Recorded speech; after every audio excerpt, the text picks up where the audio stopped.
Hola i benvinguts. Avui examinarem la seguretat de les nostres contrasenyes. Com ja sabeu, moltes de les entitats ens fan que canviem les contrasenyes cada 6 mesos aproximadament.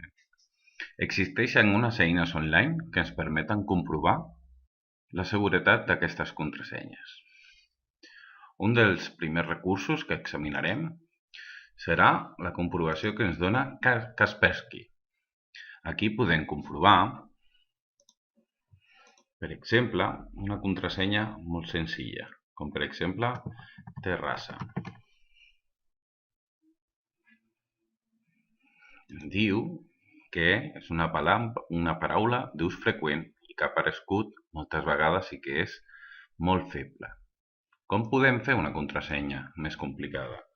Podem posar majúscules, podem canviar les vocals per números i utilitzar caràcters especials. Com veureu, ell mateix ens indica que és una molt bona contrasenya. Un altre comprovador de seguretat que ens dona encara més informació serà password.es.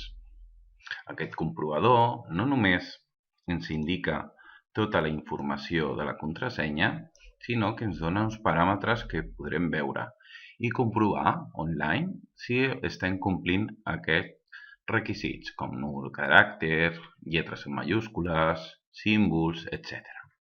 Fem el mateix. Posem terrassa.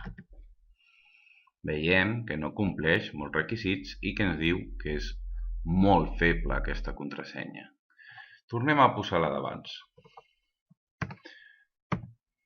Provisional. Ja ens diu que és molt dura, però si encara posem el guió i l'asterisc, encara diu que és molt segura.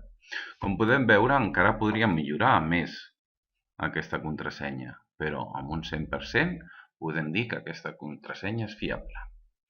Amb aquestes eines podrem comprovar la fortalesa de les nostres contrasenyes davant de possibles atacs. Fins la propera.